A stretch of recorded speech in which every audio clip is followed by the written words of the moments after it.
Dans la vidéo précédente, on a parlé et vu 5 speedruns complètement débiles, avec des catégories d'extensions totalement absurdes, mais aussi drôles à regarder. On avait montré que dans l'univers du speedrun, il existe des runs juste pour le fun, mais on avait aussi dit, le speedrun, ce n'est pas seulement des runs absurdes. C'est aussi des performances spectaculaires, techniques, et des catégories de speedrun complètement incroyables. Et bien, justement, c'est ce qu'on va découvrir aujourd'hui. Dans cette vidéo, on va voir 6 speedruns insolites, où l'objectif, ce n'est pas juste de faire n'importe quoi, mais de repousser les limites du skill et la connaissance du jeu. Des runs impressionnantes et techniques. Allez, c'est parti pour plonger dans 6 speedruns fascinants et complètement dingues dans l'univers du jeu vidéo. Bon visionnage à toutes et à tous.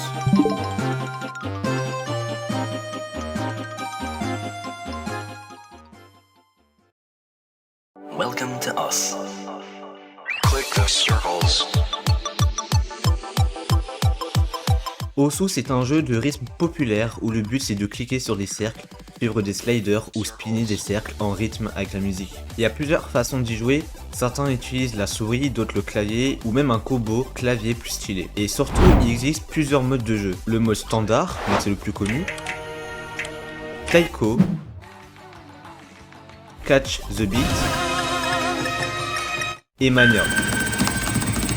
Mais on va parler d'un truc en particulier, les points de performance ou PP. Le but dans Osu, c'est d'avoir le plus de PP possible. C'est ça qui détermine ton classement global. Plus tu fais des maps difficiles avec un bon score, plus tu gagnes de PP. Et donc tu montes dans le classement mondial. Il existe plein de types de maps. Et surtout plein de modes qui changent la difficulté. Par exemple Hard Rock, qui rend tout plus petit et plus rapide. Double Time, qui accélère la musique, donc faut avoir de bons réflexes. Hidden, les cercles disparaissent juste avant que tu doives cliquer. Nightcore, comme Double Time mais avec un effet nuit plus remix. Flashlight, tu vois que là où est ta souris ou ton curseur, c'est hardcore. Et en fonction des modes activés, la map te donne plus ou moins de PP. Certains joueurs visent même des paliers précis, genre je veux une map à 300 pp ou je vais grind des maps à 500 pp pour monter dans le classement. Et un truc marrant à savoir, c'est que le Performance Point est aussi une catégorie de speedrun officielle sur speedrun.com. Le but est de compléter une map ou une série de maps pour atteindre un total de pp le plus vite possible. Genre atteindre 100 pp, 250, 500 ou plus en un minimum de temps. Ça mélange à la fois la performance et le skill, et franchement c'est très stylé à regarder. Et si on veut s'entraîner sans pression, on peut utiliser Makosu qui permet de s'entraîner plus facilement avec plein d'options pour custom les maps, changer la vitesse, les patterns, etc.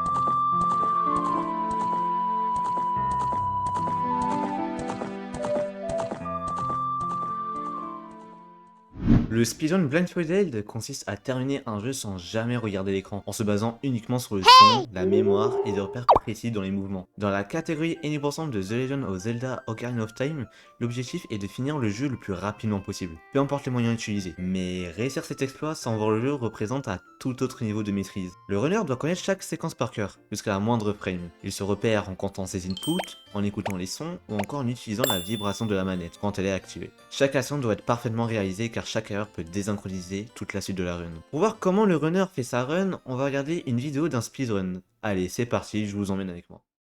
Du coup la team, on va react à la run de Saver qui a fait un temps de 26 minutes et 40 secondes sur ces catégories. Et on va pas regarder 40 minutes bien sûr parce que sinon ça serait beaucoup trop long. Je pense juste on va regarder quelques parties où c'est le plus intéressant. Ok, donc là c'est parti. Donc là il est au prologue. Ok, donc déjà en fait il lock déjà genre sa caméra et tout. Pour pas genre qu'il aille dans tous les sens. Okay, that's okay. Ah ouais, après, ah oui, il fait des jumps et tout pour savoir genre à quel moment il va atterrir sur le coffre et tout. Putain. F5, or just go for F5. Ok, donc là il obtient l'épée. Par contre, en vrai, on se rend compte pas genre la difficulté gargantuesque Genre, d'avoir les yeux bandés sur un jeu 3D quand même. Hein. C'est Can I une just skip dinguerie. that 5? Moi, personnellement, je pourrais jamais faire ça. Hein. Il fait des jumps et tout. Ah ouais. Des techniques de fou. Parce qu'en fait, tu dois apprendre la séquence genre par cœur. Genre Oh, littéralement. I did that. Was that a backflip? Puis en fait, genre, tu fais une fail. Bah, littéralement, tu niques toute la run. Hein. Donc là, il va faire un mec qui s'appelle le Navi Dive. Donc, en gros, ça consiste à ouvrir la boîte de dialogue de Navi. Genre, il attend un peu. Il fait exprès d'attendre un peu. Scary. Donc là, il attend. Mais c'est ça que Navi fasse hey et tout. Pour qu'après il fasse sa jump slash et après qu'il ouvre la boîte de dialogue. Pour qu'après, en fait, je sais pas comment, mais il tombe au fond de l'eau, quoi, littéralement. Whatever. Pour qu'après il puisse se TP et pour qu'après il soit dans l'overworld. Donc ouais, là il fait tout un setup précis de mouvement pour aller dans la direction où il veut, littéralement. Et en fait, je pense que c'est pour aller ici, là, sur pour pêcher. Ouais, oui, c'est littéralement ça, c'est marqué ici dans le split. Ok. Je pense qu'il va faire le bug là où en fait ça va te TP le Wong Warp. Ou genre en mode ça va te TP directement là où il y a Ganondorf, je pense. Si j'ai pas de bêtises. Ah ok, c'est pour récupérer une écaille de plongée, ok. Ah bah oui, pour qu'après il puisse prendre les objets dans l'eau. Enfin en profondeur. Pour après prendre le flacon vide. Ok. Ah ouais, et là, regardez sa tête. Sa tête, genre, il y a un timing et tout. Genre, pour savoir à quel moment il est sur le flacon, quoi. Et là, ouais, ok. Got it. Putain. En vrai, c'est ouf, hein, genre, vraiment. Pour dire que, genre, le speedrun, c'est une discipline, genre, t'as trop de variété, genre, c'est ça aussi qui est trop bien. Got it. C'est pour prendre quoi? Un poisson? Il va faire quoi avec ce poisson? Oui. Fish. Ah, pour faire le bug. It's my mouse pad. Ah, ok, pour aller après, aller dans le donjon, il peut faire le bug du Wong Warp. Ok, moi je pensais en fait c'était que avec des insectes, mais en fait non. D'accord, ok. Ça m'étonnerait pas. Hein. Ah ouais, il fait vraiment tout un setup pour savoir genre dans quelle direction il veut aller et tout. Ah ouais, il a même un timing et tout, genre putain, c'est fort. Il y a un timing pour toi en fait, genre tu dois apprendre la séquence par cœur, apprendre les mouvements par cœur, savoir genre où tu vas et tout. Putain.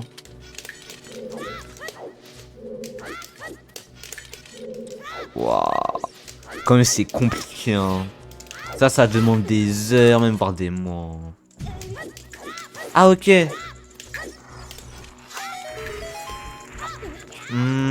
C'est pour aller directement. Ok, bah oui. C'est fort. Putain. Même ce boss là, tu peux le faire en 10 secondes, littéralement. Parce qu'il est tellement facile à le battre, genre. Genre en un cycle, tu le bats.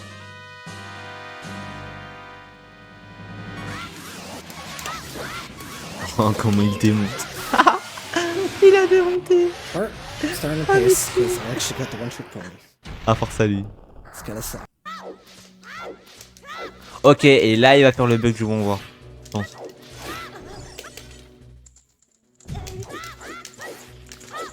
Maybe. Ouais, voilà, c'est bien ça. Ok, putain.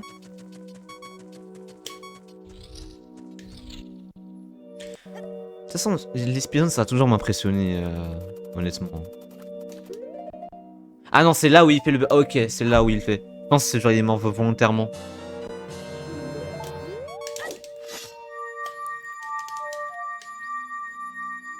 Ok. Et là, il va se TP... Si j'ai pas de bêtises. Il va prendre la porte et il va se TP. Il va se TP au château. Ouais, c'est bien ça. Il va se TP au château après. Putain, c'est fort! C'est trop fort. Genre vraiment, c'est trop impressionnant. What? Ah, il a pas clip. De base, il devait clip la porte. Oh, great. Avec le rocher, j'imagine.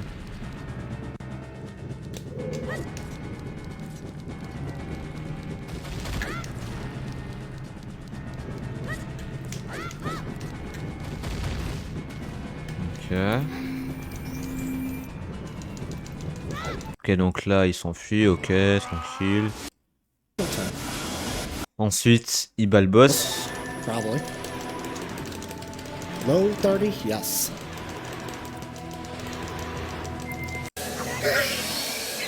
Ah, bah oui, frérot. C'est logique que tu sois content. Faire un truc comme ça. Moi, je pourrais jamais faire une run comme ça. Hein. Tu m'étonnes. Non, c'est ouf, hein. En vrai. Hein.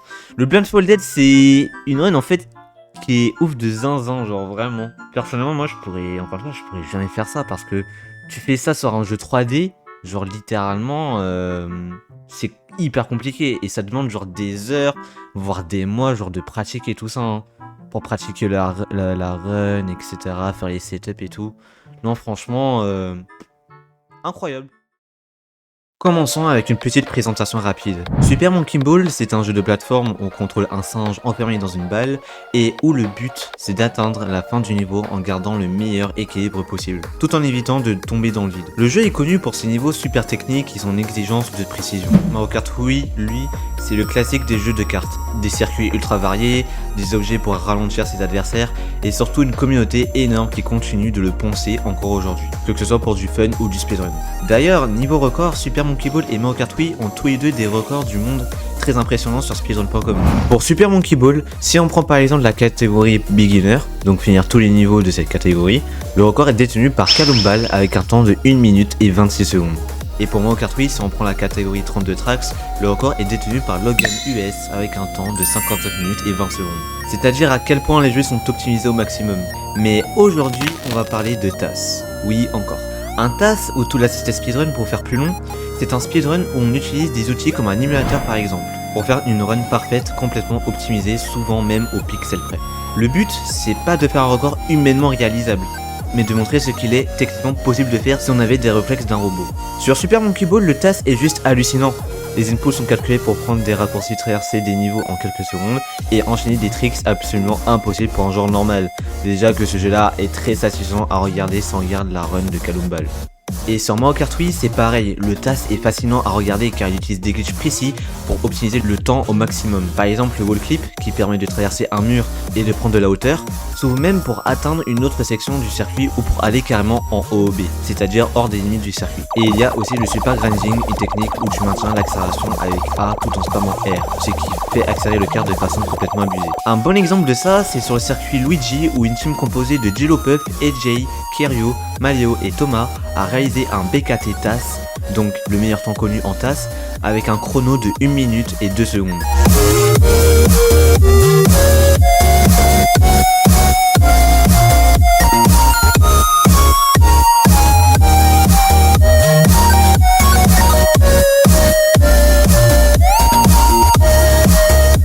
En combinant ces glitches ultra avancés. C'est une run tellement optimisée que même les meilleurs joueurs pro peuvent à peine s'en approcher. Bref, les TAS sur ces jeux-là, c'est des masterclass d'optimisation et des outils énormément utilisés dans des jeux vidéo. C'est fou comment les speedruns et les TAS arrivent à repousser à chaque fois les limites des jeux vidéo.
Je vous apprends rien, mais dans Mario 64, il y a une catégorie de speedrun bien particulière, la 0 star.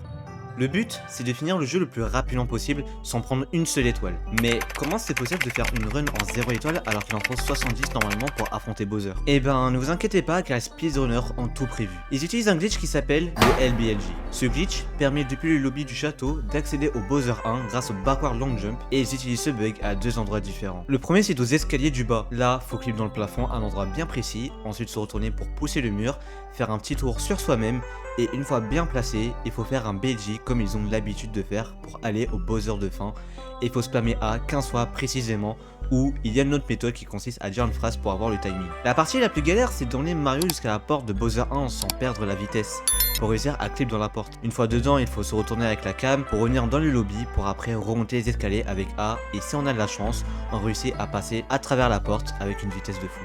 Ce glitch demande beaucoup de pratique mais après ça devient facile pour réaliser. Après, il y en a certains qui font une autre méthode plus difficile mais plus rapide qui consiste depuis les escaliers du château pour aller à Bonbon Battlefield, faire un backward long jump dans un angle bien précis pour clip la porte de Bowser 1.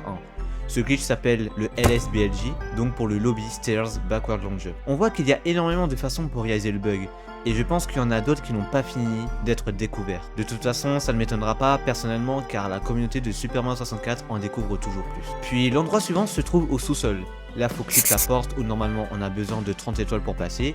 Et il y a deux manières de le réaliser. La première, c'est avec les espèces de poteaux d'escalier. Il faut faire un BLJ entre les deux pour clip la porte. Mais c'est compliqué car il faut bien caler Mario entre les deux poteaux. La deuxième méthode, c'est de se caler en dessous du bord de la vitre pour faire un gros BLJ. Et non seulement on réussit à clip la porte, mais on peut réussir à passer le petit niveau où on est censé d'obtenir au moins une étoile pour accéder au niveau du boss. Dans Super Mario Odyssey, il existe un mode de jeu spécial appelé Freerunning, où le joueur affronte des Koopas dans des courses à travers différents pays. Le but du Freerunning RTA, c'est de faire toutes les courses Koopas à la suite le plus rapidement possible. On commence une course et une fois terminé, on utilise les tableaux pour voyager directement vers un autre royaume et enchaîner sur la course suivante sans s'arrêter. RTA, ça veut dire Real Time Attack, ce qui veut dire que le chronomètre tourne au temps réel du début à la fin de la run, sans pause ni coupure. C'est une catégorie très exigeante parce qu'il faut enchaîner toutes les courses et les déplacements entre les mondes sans perdre de temps. Dans les courses Koopa, il faut utiliser plein de techniques avancées pour aller le plus vite possible. Par exemple le vectoring, une technique où Mario prend de la vitesse en avançant en diagonale, ce qui permet d'aller plus vite que tout droit. Il y a aussi les cap jump, roll cancel, triple jump et d'autres mouvements super précis qu'on retrouve dans les speedruns classiques de Mario Odyssey. Chaque milliseconde compte, donc les runners optimisent un max pour garder un maximum de vitesse. C'est impressionnant de voir à quel point les runners maîtrisent parfaitement chaque monde, chaque mouvement et comment ils enchaînent tout ça avec une fluidité incroyable. Sonic Unleashed, c'est un jeu de plateforme et aventure. On incarne Sonic en mode normal mais aussi en mode loup. Mais dans la catégorie All Day Stages, on va uniquement se concentrer sur les niveaux de jour, là où Sonic est ultra rapide et où le gameplay est plus orienté sur la vitesse. Le but de cette catégorie, c'est donc de finir tous les stages de jour du jeu le plus vite possible, en enchaînant chaque niveau avec la meilleure optimisation de mouvement possible, avec les boosts, drift, omega attack. Tout doit être parfaitement exécuté pour garder un maximum de vitesse. Sur speedrun.com, le record du monde est détenu par GTSU avec un temps de 27 minutes et 10 secondes, avec une performance assez incroyable vu la difficulté du jeu. Ce qui est vraiment impressionnant dans ces speedruns, c'est la vitesse à laquelle tout s'enchaîne. Ça paraît irréel, parfois tellement ça va vite. Et franchement, juste regarder une run, c'est un vrai spectacle en soi.